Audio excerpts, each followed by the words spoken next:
예배가 말씀 잔치가 되어야 된다고 생각합니다. 믿습니까? 하나님의 말씀이 말하는 시간, 하나님의 말씀을 우리 영혼 가운데 들려주는 시간, 결코 재미있는 시간으로 만족해서는 안 되고, 결코 유익한 시간으로도 안 되고, 주님의 우리 창조의 그 음성이 우리 가운데 들려지는 그 시간이 예배 시간입니다. 할렐루야. 그래서 이 시간도 마찬가지라고 생각합니다. 여러분 18장 1절 말씀 다시 한번 읽어봐요. 18장 1절 시작. 그때 이스라엘에 왕이 없었고, 여기까지 19장 1절 찾아서 읽어봅시다. 19장 1절 시작. 이스라엘에 왕이 없을 때 에브라임 산지 구석. 여기까지. 왕이 없다. 공통점이 나왔죠. 왕이 없단 말이 실제로 왕이 없었을까요? 눈에 보일 때 그때 사사 시대 때, 지금은 사사 시대 이스라엘 백성의 상태를 말씀을 통해 얘기하고 있습니다. 사사 시대 때는 실제로 왕이 없었어요. 눈에 보니 왕이 없었습니다. 근데 과연 왕이 없었을까? 여러분, 과연 왕이 없었을까요? 어떻게 생각합니까? 이스라엘에 왕이 없었습니까? 대답 안 하노. 뭐라도 얘기해 보세요. 이스라엘에 왕이 없었습니까? 예? 뭐라고요? 이스라엘에 왕이 있었습니다. 누구죠? 예? 누구죠? 대답을 좀 해봐라. 누구? 그 시간이 있으니까 11장 사사기 11장 27절 한번 찾아봐봐. 11장 27절. 성경을 이렇게 펼쳐본 적이 잘 없지? 아주 지금 오랜만에 이렇게 하는 거지, 맞지? 사사기 11장 27절. 사사기 11장 27절 찾았나? 안성현 읽어봐봐. 찾았나? 머리를 흔들지 말고 말씀을 좀 흔들어 봐봐. 빨리 주라 빨리. 안성현 11장 27절. 매와 같은 눈동자로 다 쳐다보고 있어. 다 보여요. 11장 27절 큰 목소리로 시작.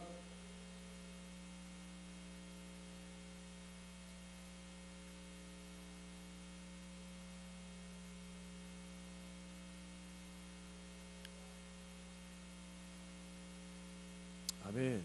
제가 성격이 바뀌어요. 말씀 계속 띄워주시고 바라보시고 갖고 있으세요. 성경. 제가 다른 거는 다 허용하고 괜찮은데 저는 말씀만큼은 타협을 못하겠습니다. 제 마음이 이해되시죠? 여러분이 말씀을 놓치는 것만큼은 저는 절대 타협할 수 없어요. 왜냐하면 말씀은 우리 청년들의 생명이기 때문에 그렇습니다. 우리를 죄악의 길에서부터 구원하시는 영원한 생명이기 때문에 그래요. 여러분, 말씀을 놓치지 마세요. 말씀 찾아보라면 발등에 불이 떨어지는 심정으로 찾아보세요. 펼쳐보세요. 그리고 바라보세요. 거기에 생명이 있습니다. 이 보니까 중간에 심판하시는 여호와 이래 나와 있는 거 보입니까? 원하건대 심판하시는 여호와께서, 이게 우리나라 번역으로 심판하시는 여호와 이래 적혀 있는데 히브리어 번역을 보면 사사 여호와 이래 돼요. 어느 누구도 직접적으로 사사 기도원 이렇게 누구를 사사로 삼았더라 간접적으로 표현했지 사사 누구 이래 표현한 적이 없어요. 사사기에는. 근데 유일하게 진정한 사사에게 그 이름을 부셨으니 여호와 하나님, 사사 여호와. 이스라엘 백성의 왕이 있었습니까? 없었습니까? 있었죠. 그분은 여호와 하나님이십니다. 요즘식으로 적용할 수 있죠. 요즘 한국 사회에 지도자가 없다고 얘기합니다. 지도자가 있습니까? 말 잘해야 되는데. 지도자가 있어요. 끌리가는 거 아이가 이거. 국보법에 이거 해가지고 막 끌리가 고문당하고 물 팍 뿌리고 막 거꾸로 매달고 막. 지도자가 있습니까? 그렇게 훌륭한 지도자가 없어 보입니다. 근데 여러분, 이 나라 이 땅에 이 나라를 다스리신 지도자가 없습니까? 없어요? 없어요? 지도자가 죽었습니까? 시퍼렇게 살아계시죠. 누굽니까? 여호와 하나님. 여러분, 이 시대의 청년들이 미래가 막 밝지 않다고 얘기하는데 우리가 성경적인 가치관을 가진다면 절대 무릎 꿇을 수가 없습니다. 그런 현실 가운데. 왜냐하면 대한민국을 붙드시는 지도자는 죽지 않았습니다. 신은 죽지 않았어요. 지금도 살아계십니다. 그러면 이 18장 1절 말씀에 그때 이스라엘에 왕이 없었고 라고 이렇게 단언한 이 말씀에 대한 내용이 뭘까? 영적으로 해석하면 왕이 있지만은 왕을 던져버리고 버려버린 이스라엘 백성이다, 이 말이죠. 이해됩니까? 이해가 돼요? 왕이 분명히 있는데 왕을 벗어 던지고 던져버린 이스라엘 백성의 영적 상태라, 이 말입니다. 그 말은 다른 식으로 표현하면 하나님의 말씀을 듣지 않았다. 하나님이 이스라엘 백성을 너무 사랑하세요. 하나님이요, 우리를 너무너무 사랑하세요. 그 증거가 뭐냐면 어느 시대건 신실하게 어느 시대를 물러나고 우리가 잘 살든 못 살든 관계없이 주님께서 살 수 있는 생명의 길 말씀을 부어주고 계세요. 문제는 그 말씀을 우리가 보느냐 듣느냐 마음에 새기느냐, 이게 있고 없고의 차이라. 이스라엘 백성이 하나님의 심판대에 놓였습니다. 이방 백성들도 심판받을 뿐더러 이스라엘 백성마저 이방 나라에 대해서 심판을 확 받고 싸그리 무너지는 그런 희망조차 없어져 버린 그런 시대 가운데 선지자를 통해서 하나님이 그들 백성 가운데 살 말씀을 주셨으니, 하박국서 말씀에 이런 말씀이 있어요. 오직 의인은 뭐로 산다고? 믿음으로 말미암아 살. 이거는 공동체도 아니고 주변 살펴볼 것도 아니고 너 개인이 오직 의인은 믿음 하나만 붙잡으면 산다 이 말이에요. 요즘식으로 표현하면 오직 주 예수 그리스도 그 이름을 부르는 자들은 구원을 얻으리라. 사랑하는 청년 여러분, 혼탁한 시대예요. 언제 무너질지 모르는, 교회 다닌다도 보장할 수 없는 그런 신앙과 이 시대를 살아갑니다. 뭘로 여러분 삶을, 여러분 신앙을 보장하겠어요? 하나님 말씀입니다. 누구든지 주 예수 이름을 부르는 자는 구원을 얻으리라. 오늘 이 시대도 동일하게 하나님이 말씀하고 계십니다. 그 말씀에 귀를 기울이세요. 그러면 여러분의 영혼이 살 것입니다. 할렐루야. 저는 심심풀이 땅콩으로 이 앞에 선 게 아니고 정말 하나님의 말씀을 들고 섰습니다. 오늘 이 사사기 막바지거든요. 이 결론 부분에 이르렀을 때 이 사사기 말씀을 통해서 우리가 삶의 좋은 교훈을 잘 얻었으면 좋겠어요. 사사시대는 참으로 혼탁했습니다. 처음부터 끝까지 실망스러운 모습을 보이는데, 그 사사시대의 사사기의 시작은 이러했습니다. 시작과 끝이 어떤 구조로 이루어졌느냐, 우리 또 배웠잖아요. 김정환 목사님한테. 동심원적 구조의 그런 모습이 있어요. 사사기 앞부분에 보면 두 가지 서론이 있고 뒷부분에는 두 가지 결론이 있습니다. 그리고 앞부분에는 두 가지 사건이 있고 뒷부분에는 그 사건과 맞물려서 쌍둥이처럼 두 가지 결론을 이렇게 있게 되는데, 1장 21절 한번 찾아볼래요? 1장 21절, 사사기 1장 21절 찾아봅시다. 제가 읽어드릴게요. 베냐민 자손은 예루살렘에 거주하는 여부스 족속을 쫓아내지 못하였으므로 여부스 족속이 베냐민 자손과 함께 오늘까지 예루살렘에 거주하니라. 어떤 지파가 이름이 나와요? 베냐민 지파가 이름이 나옵니다. 그리고 1장 35절 찾아볼까요? 1장 35절, 1장 35절. 저는 하나님 말씀을 읽고 있습니다. 34절 35절 한번 읽어볼까요? 34절 35절 시작. 아무리 족속이 단 자손을 산지로 몰아넣고 골짜기에 내려오기를 용납하지 아니하였으며 결심하고 헤레스 산과 아얄론과 사알빔에 거주하였더니 요셉의 가문에 힘이 강성함에 아무리 족속이 마침내는 노역을 하였으며, 단 자손이 산지로 쫓겨남을 당하는 모습이 나와요.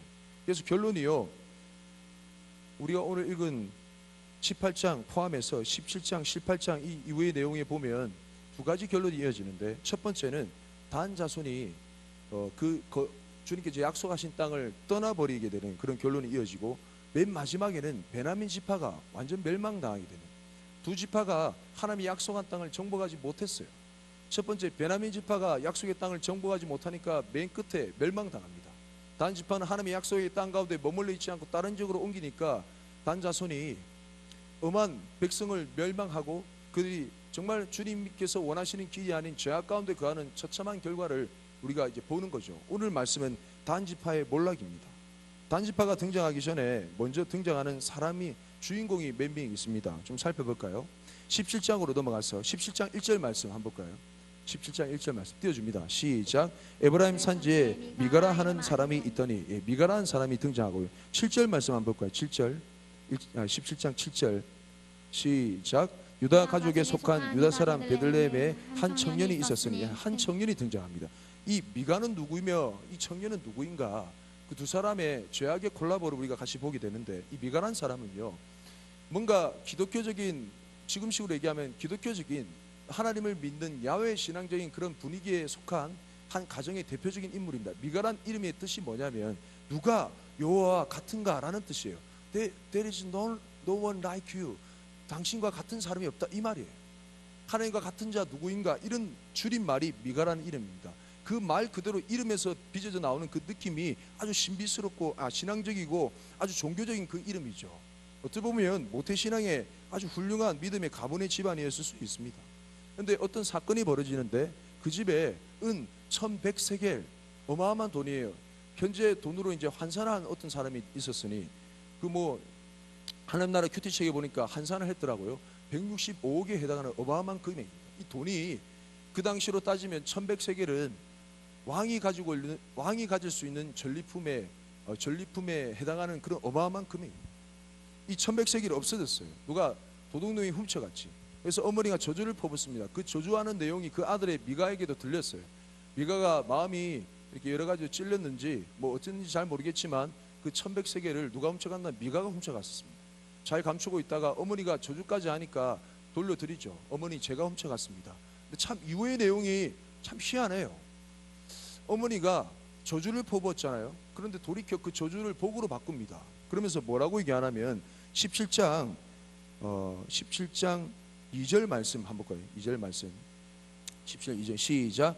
그의 어머니에게 이르되 어머니께서 은 1100을 잃어버렸으므로 저주하시고 내 귀에도 말씀하셨더니 보소서 그 은이 내게 있나이다. 내가 그것을 가져간나이다 하니 그의 어머니가 이르되 내 아들이 여호와께 복받기를 원하노라. 예, 갑자기 돌변해서 저주가 복으로 바뀌었어요. 내 아들이 여호와께 복받기를 원하노라. 근데 그 중간에 쓰이는 복에 대한 대상이 하나님이세요. 여호와. 뭔가 어떤 의미심장한 표현이 있는 것 같은데 여호와 하나님을 이름을 빙자해서 복받기를 원한다고 축복합니다. 참 놀라운 사실은 이 아들에 대한 책망과 바르게 함과 의로 교육함이 전혀 없습니다.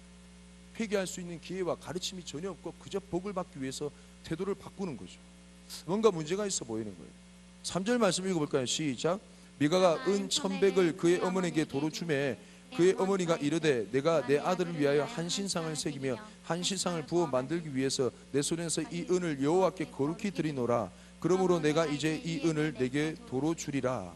아들이 도로 돌려줬어요. 그랬더니 어머니가 이르되 한 신상을 새기며 한 신상을 부어 만들어 여호와께 거룩히 구별해서 드리겠다, 이런 거예요. 이 신상을 만들어서 자기가 믿는 신에게 드리는 풍습은요, 여호와를 믿는 여호와 신앙이 아닙니다. 가나안 풍속의 절대적인 모습이에요. 그 땅 가나안 족속들이 했던 일반적인 그런 모습입니다. 이 신앙이 뿌리 박힐 대로 물들 대로 물들어 버린 그런 형편입니다. 그래서 어머니가 하나님의 이름을, 여호와의 이름을 얘기는 하고 있지만 행동하고 있고 표현하는 부분들이 이게 가나안 문화에 너무 길들여져 버린. 그런데 참 놀라운 것은 아들이 분명히 도둑질했는데도 불구하고 십계명에 도둑질하지 말라고 얘기했잖아요. 그에 대한 계명에 대한 잘못을 지적하지도 않고 여기 보니까 한 신상을 새기며 한 신상을 부어 만든다는, 이게 몇 계명에 어긋나는 부분입니까? 2계명이죠. 십계명이 제2계명이 분명히 어김에도 불구하고 어떤 사람도 아들도 이 계명을 어긴 부분에 대해서 왈가왈가 하지가 않아. 하나님의 말씀이 없는 그냥 이름만 여호와 뿌린 혼합신앙. 여러분, 우리 신앙생활이 그렇지 않습니까? 하나님의 이름자는 붙이는데 너무나 우리는 인본주의적으로 살아가잖아요. 우리가 하나님을 믿는다라고 얘기하고 하나님께 복받기를 원한다라고 얘기하지만 우리의 선택과 우리의 신앙생활의 모습은 너무나 말씀은 빠져있고 말씀에 대해서 오히려 책망하면 기분 나빠하고 자존심 상해하고 말씀을 저버리고 위로하고 이러면 좋아하고 말씀을 빼버리고 인간적인 그냥 대충 뭐 겸사겸사 서로 좋으니까 이렇게 묻어가면 좋은 신앙. 한번 계속 살펴봅시다. 4절 말씀 한번 읽어볼까요? 시작. 미가가 그 은을 그의 어머니에게 도로 주었으므로 어머니가 그 은 200을 가져다가 은장 3개에 주어 한 신상을 새기고 한 신상을 부어 만들었더니, 여기까지. 은 1100을 줬는데 얼마를 가져다가 신상을 만들어요? 200을 가져다가 만듭니다.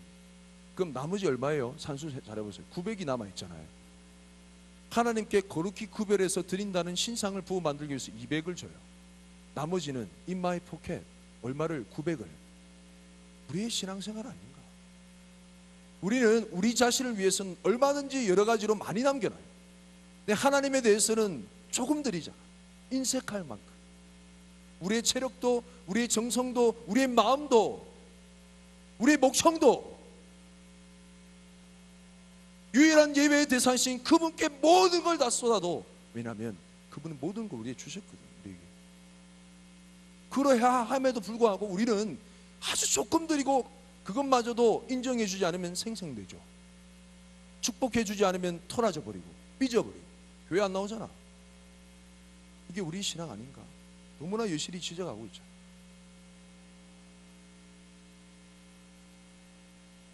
오절 말씀에 갈 때까지 가봅시다.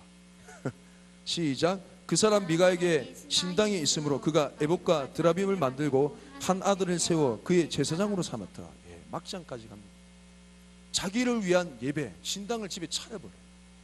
예배 처소를 주님께서 분명히 구별하라고 얘기하셨는데 신당을, 예배 처소를 자기 집에 차려버려요. 이 말은 나의 만족적인 예배, 나의 기준에 만족적인 예배, 이제 예배 드렸다 라는 나의 만족적인 예배, 내 기준의 예배, 하나님을 내 기준에 맞춰버린, 주님 내 기준에 오십시오, 이런 이기적인 예배.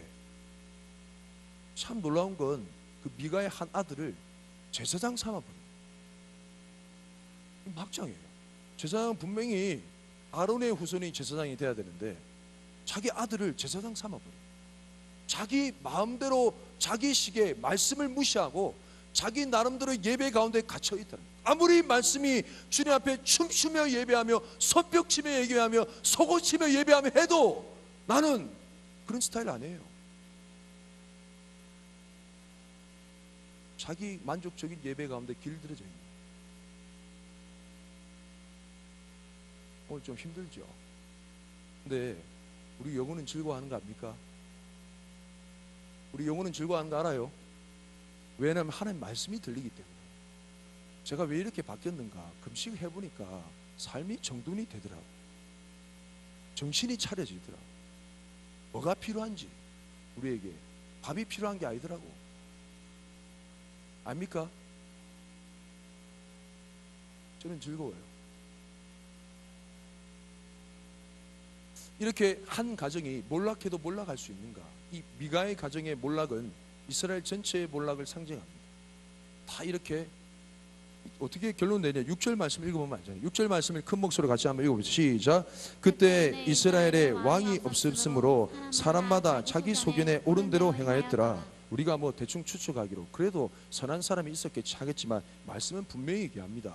온 이스라엘에 왕이 없으므로 각 사람마다 다 자기 소견에 옳은 대로 행했다. 말씀대로 행하는 사람이 없었다라. 각자 자기 예배, 자기 만족, 자기 기준의 하나님이 자기 심부름꾼이야. 그런 시대를 살아갔던 그 시대가 바로 이 사사 시대였어요. 그때 7절 말씀에 한 청년이 옵니다. 이 청년은 레위인이었습니다. 계속 보고 있죠. 이 청년이 레위인이었어요. 그가 그 사람이 거주할 곳을 찾지 못하고 분명 하나님께서 기업으로 주신 땅이 있었을 거예요. 분명히 레위인에게도. 그럼에도 불구하고 그 거주할 땅을 찾지 못하고 유리방황하는 가운데 미가의 집을 찾았습니다. 미가가 아싸 잘됐다 이래가지고 이제 완성된 신전을 마련할 그런 좋은 그런 재료가 왔다 이래 생각해서 그 레위인을 꼬드깁니다. 어떤 조건으로? 그 레위인이 좋아할 만한 계약 조건으로 1년에 내가 은 10세겔 줄게, 그리고 의복을 줄게, 그리고 함께 먹을 양식을 줄게 이러면서 그게 10절 말씀에 나와 있어요. 그러면서 하는 말이 우리 집에 아버지와 제사장이 되어달라. 왜냐하면 제사장은 하나님의 말씀을 대언한 자, 하나님의 말씀을 대언하기 때문에 그 집의 영적인 아버지거든요. 아버지와 제사장이 되어달라 요청합니다. 근데 이 레위인이 인간적인 물욕에 마음이 상넘어가지고 그 집에 제사장이 되기로 결단을 하는 거죠. 근데 참 놀라운 사실이 12절 말씀에 기록되어 있습니다. 11절 말씀에 기록되어 있습니다. 11절 말씀 같이 한번 읽어볼까요? 시작. 그 레인이 그 사람과 함께 거주하기를 만족하게 생각했으니 이는 그 청년이 미가의 아들 중 하나같이 됨이라. 참 희한한 일이죠. 아버지가 되어야 될, 정말 하나님의 말씀을 받아가지고 말씀으로 지도하고 가르치고 나의 연소함을 업신여기지 않음을 당하면서 하나님의 말씀을 대언해야 될 그 제사장이 이전에 세웠던 그 한 아들처럼, 이 아들이 어떤 의미예요? 아버지가 부려먹는. 이 말은 제사장이 말씀을 받지 못한다는 건 하나님이 음성을 닫았다라는 의미고, 제사장이 아들처럼 전락됐다 이 말은 하나님이 그런 사람처럼 그런 존재처럼 땅으로 이렇게 전락이 되어버렸다는 거예요. 이렇게. 이게 충격이에요. 이 당시에 일어난 일이라니까. 집어 던진 바 됐다는 거예요. 함부로 사람들이 집어 던져버렸어요. 하나님. 우리가 그렇게 살고 있는 거 아이가? 지금 하나님 어디 계세요? 우리 가운데 계세요? 높임을 받고 계시는가? 여러분 조금만 참아주세요. 여러분의 영혼이 살 길입니다. 수술하려면 좀 아파야 되잖아. 계속 어느 정도껏 수술하다가 마취 풀리고 깨어나고 얼마나 그래 많이 반복했노? 아이가 정도껏 말씀 받다가 대충 숨 쉬만할 때 깨어나고 얼마나 그래 많이 반복했노? 완전 말씀에 푹 삼켜가지고 죄라는 암덩이에 싹 돌아내지고 그런 경험을 언제 해봤습니까?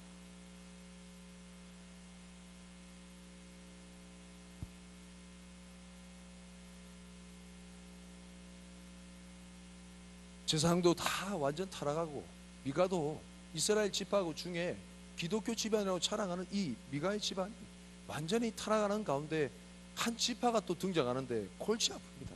18장 1절 말씀 넘어갔습니다. 18장 1절 말씀 읽어봅니다. 시작.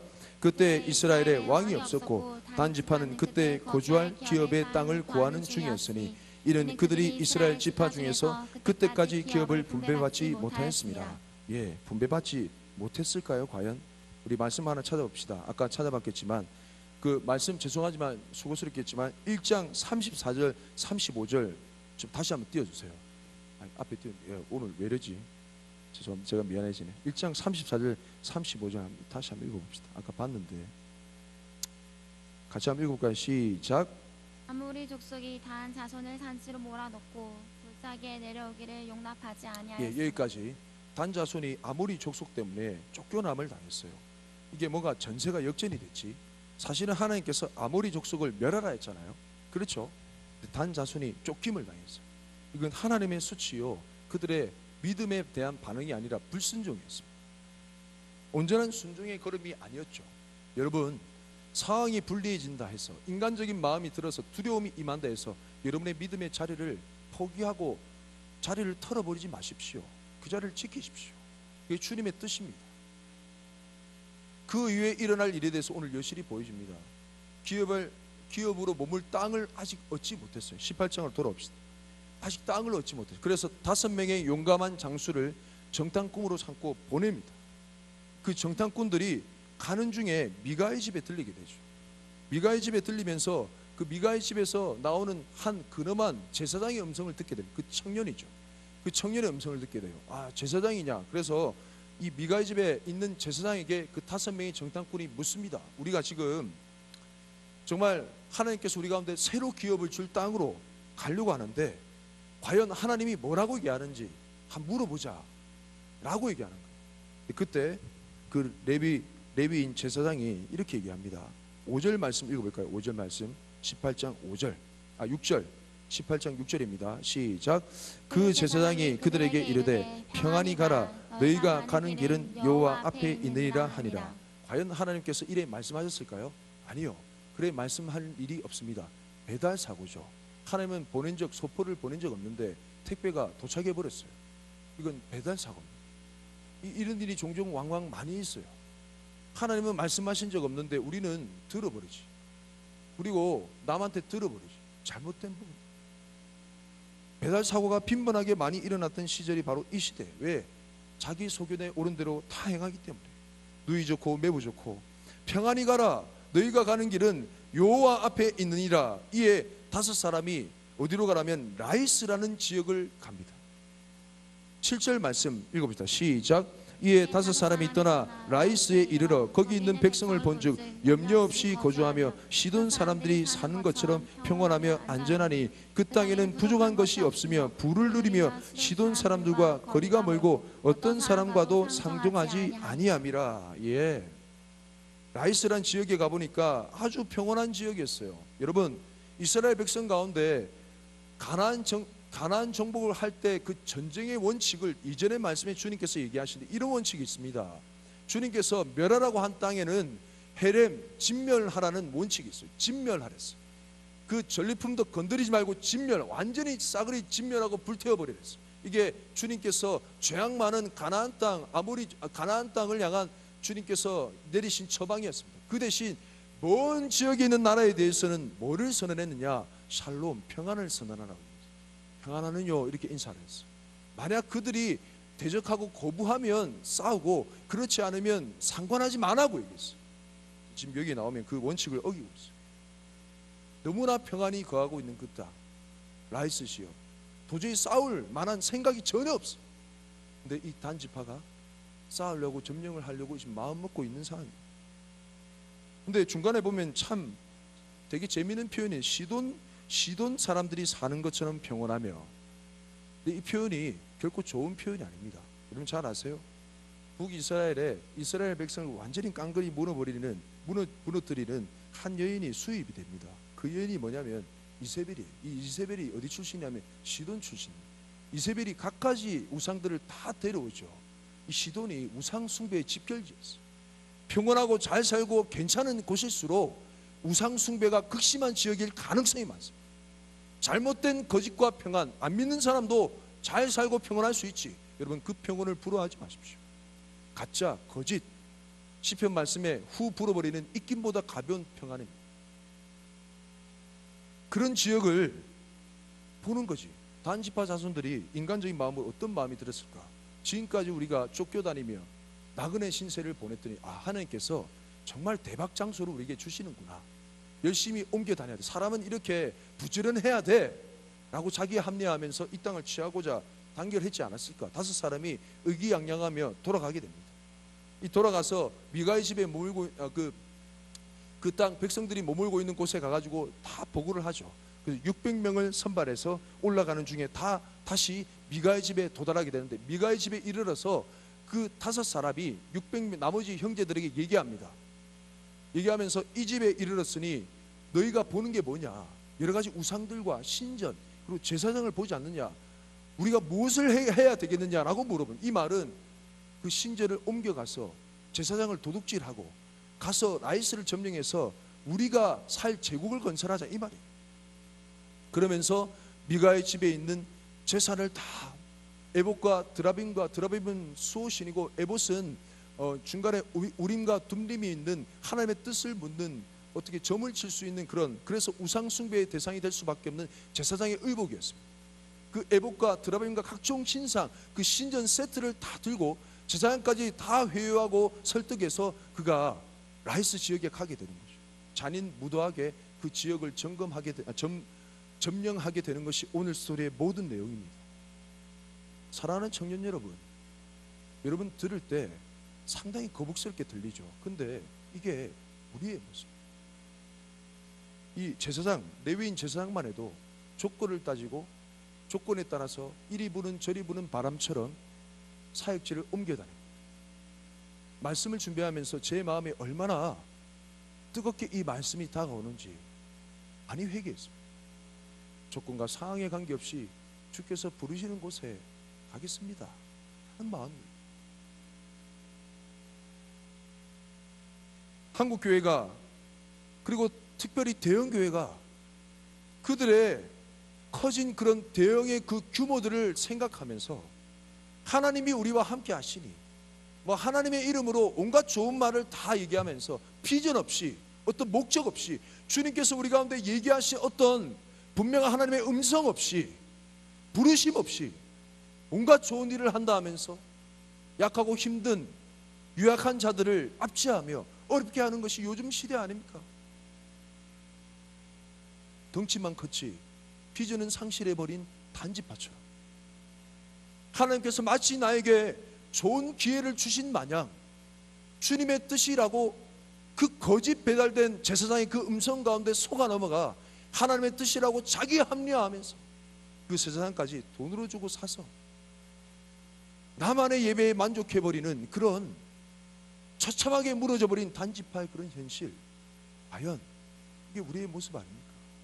하나님을 빙자해서 여러분의 신앙생활을 내가 유익한 그 복음으로 맞춰가는 내가 복음의 길들어져요.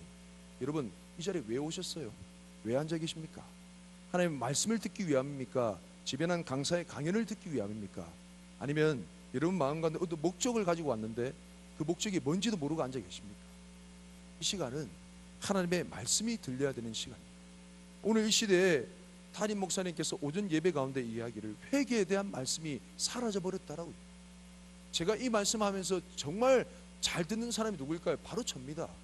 제가 말씀을 전하면서 제 영혼이 지금 불타오르는 것 같아요. 너무 힘들어요. 괴롭고. 나를 향해 하는 말씀이기 때문에. 제가 다시 한번 나누겠습니다. 수련회 가운데 나눴는데 제가 일전에 리더십들을 모아놓고 몇 년 전에 우리 청년에 대해서, 우리 청년의 흐름에 대해서 한 시대를 풍미하고 사라져버리는 그런 청년의 분위기를 만들지 말자고 계획을 하며 기도했더랬습니다. 근데 제가 어느 날 새벽기도 마치고 난 다음에 주님께서 제 마음에 감동을 주시기를, 영훈아, 이전 영광은 지나갔다 얘기하시더라고요. 제가 결론을 내려버렸습니다. 죄송한 표현이지만 이 청년회는 제가 4년 정도 근무했다 해서 최병훈의 왕국을 만들 것도 아니에요. 하나님께서 기름 부으시는 대로 주님의 나그네가 되어 주님의 백성이 되어 살아가야 될 곳이 바로 여기입니다. 여러분, 마냥 오래 섬기고 오래 같이 함께 하면 계속 좋아지고 발전될 것 같지요? 하나님은 어떤 한 사람도 순식간에 세워진 그 사람을 넘어뜨리기도 하시고 세우시기도 하십니다. 오늘 오전 말씀 들으신 분은 다 들으셨잖아요. 벨사살 왕 교만하니까 한 번에 무너져. 나라도 마찬가지 한 번에 세우기도 하지만 한 번에 무너뜨리기도 하시고, 공동체도 마찬가지 한 번에 세우기도 하지만 한 번에 이전 영광을 쓸어버리기도 하시는 하나님. 문제는 뭐냐? 그 하나님이 오늘 우리 가운데 들려주시는 하나님의 비전의 말씀을 듣는가 아니 듣는가, 이게 우리의 생명의 젖줄이라는 거죠. 할렐루야. 사랑하는 청년 여러분, 자기 방식대로 자기 의미대로 하나님을 빙자해서 자기 만족적인 신앙 가운데 젖어버린 이 사사시대의 형편이 내 형편임을 깨닫고, 아니에요, 그래도 아니라고 말할 수 있어. 하나님이 여러분 가운데 어떤 의미인데, 여러분이 예배하는 대상이 하나님의 어떤 의미인데,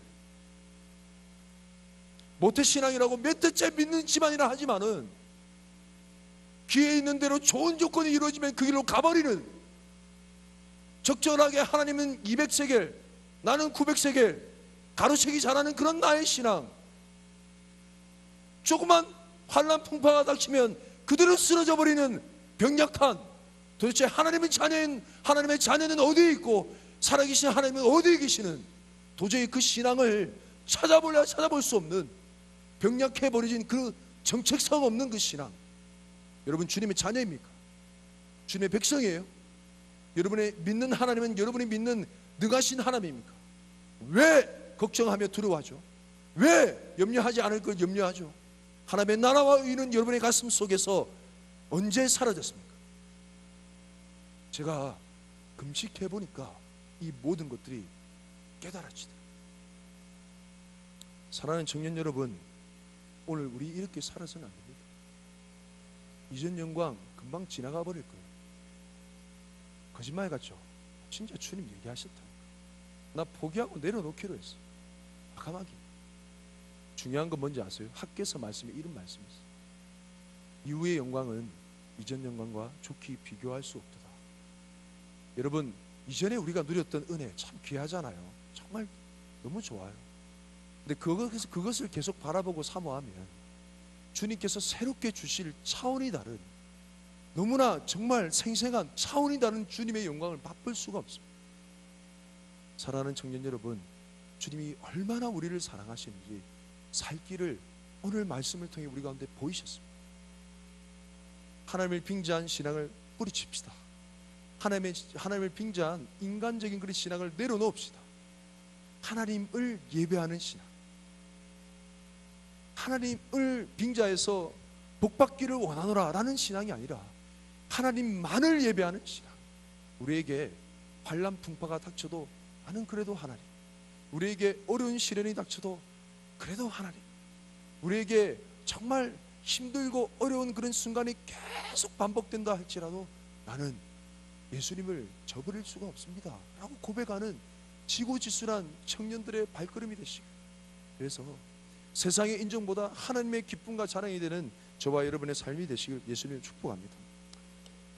할렐루야. 우리 그 찬양 오늘 새로운 찬양인데 너무 말씀과 부합해서 찬양팀 나와주시고 이 찬양하고 우리 좀 함께 기도합시다. 노래할 수 없는 곳이라 해도 난 노래하리, 기도할 수 없는 곳이라 해도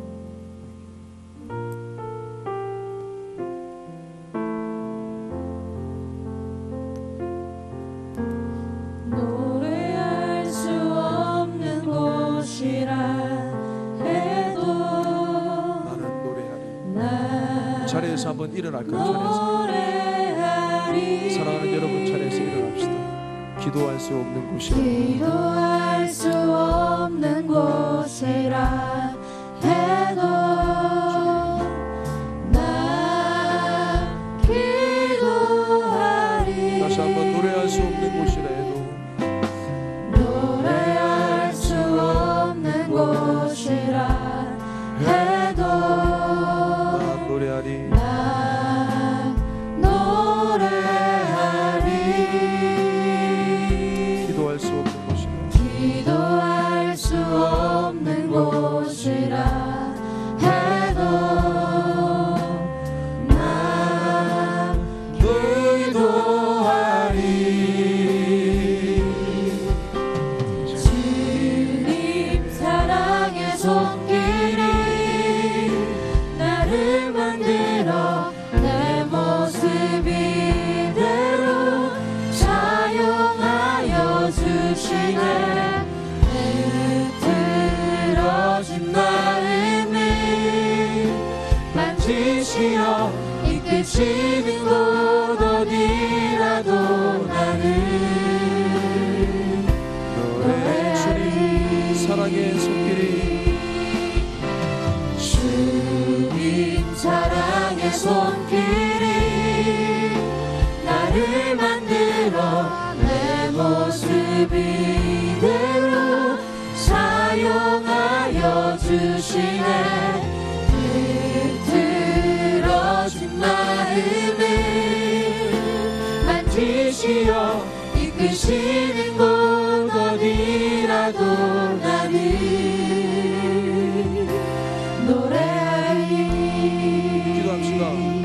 여러분, 자기 살 길을 찾아 떠난 단지파 레위인 제사장, 정말 하나님의 도움의 손길이 없는 그런 인생들이었습니다. 자기 살 길을 열심히 잘 찾아가며 입에 풀칠하며 사는 바쁜 인생이었어요. 근데 언제 주님의 전적인 도움의 손길이 임하느냐? 우리가 믿음의 자리를 우직하게 지켜나갈 때 주님의 도움의 손길이 우리 가운데 임합니다. 여러분, 우리가 이 시대 청년들이 하기 힘든 게 뭐냐면 순종을 하기 힘들어요. 제가 보니까 금식 수련회였잖아요. 금식이 참 힘든 거 압니다. 집회가 참 힘든 거 아는데 끝까지 그 자리를 지켜나가는 지체들이 많이 있었지만, 물론 바쁜 일정도 있었겠지만 끝까지 그 자리를 지키는 게 쉽지 않은 걸 제가 봤어요. 근데 참 하나님의 전적인 은혜는 순종하던 자들 가운데 주어집니다. 하나님의 말씀을 지고지순하게 주님께서 약속하신 그 땅 가운데서 기도할 수 없는 형편인 그 땅 가운데, 찬양할 수 없는, 노래할 수 없는 형편인 그 땅 가운데서 우직하게 주님의 말씀을 붙들어가며 예배하는, 자기의 만족적인 예배가 아니라 하나님의 만족적인 예배를 끝까지 꿈꾸며 살아가는 청년들 가운데 주님께서 놀라운 손길을 펼쳐 보이시며 그 심령 가운데 흐트러진 마음을 새롭게 바꾸실 줄 믿습니다. 아멘. 우리 이 시간 기도합시다. 내가 그런 청년 되기 원합니다. 내가 그런 삶을 살기 원합니다. 주님 순종하는 청년인 나를 주님 주목하여 주시며 도와주옵소서. 우리 주님의 성호에 심해 기도합시다. 주여, 주여,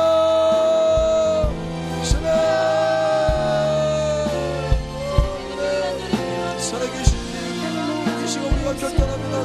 주님, 우리를 불쌍히 여기옵소서. 우리를 공경해 주옵소서.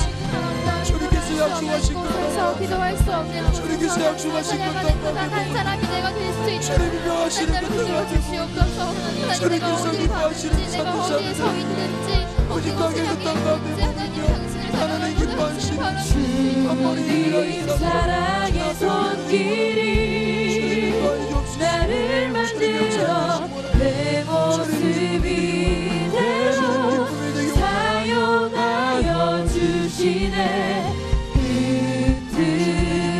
힘들어진 마음을 만지시어 이끄시는 곳 어디라도 나를 그 자리에 머물러 있는 노래하리 주님 사랑의 손길이 나를 만들어 내 모습 이대로 사용하여 주시네 틀어진 마음을 만지시어 이끄시는 곳 어디라도 나를 노래하리. 한 번만 더 기도합시다. 예수님을 순전하게 따르는 신앙은 단순합니다. 그렇죠? 근데 주님의 말씀을 조금 탁 떠나기 시작하는 순간부터 고이면서 복잡해지면 너무 복잡하잖아요. 우리가 말씀을 읽기가 너무 힘들잖아요. 근데 주님을 말씀을 따르는 인생은 심플한 말씀에 순종하였더라. 뭐 이런 심플한 삶이에요. 그래서 여러분 우리 삶에 너무 어렵고 복잡한 문제가 있다라고 한다면 무슨 수단 방법을 가리지 말고 주님 앞에 돌아가십시오. 말씀 앞에 딱 직면하시면 다 해결됩니다. 고민하고 어중간했던 이래야 되나 저래야 되나 이게 뜨거운 기도 가운데 결론이 바로 나버려요. 이게 영적인 원리입니다. 정말 우리가 어중간한 신앙 중간에 머뭇머뭇할 때 고민되는 것이지 예수님이 우리의 전부가 되시고 생명이 되신다는 마음이 있다면 두려울 게 없어요. 할렐루야. 우리 이 시간 청년들 가운데 도전하고 싶습니다. 하나님의 자녀된 정체성을 회복하십시오. 주님께서 우리의 전부가 되심을 회복하십시오. 그래서 우리 삶이 단순하게 하여 주옵소서. 우리가 서 있는 모든 곳마다 주님을 예배하기 원합니다. 우리 마지막으로 주님의 성호의 시고 기도합시다.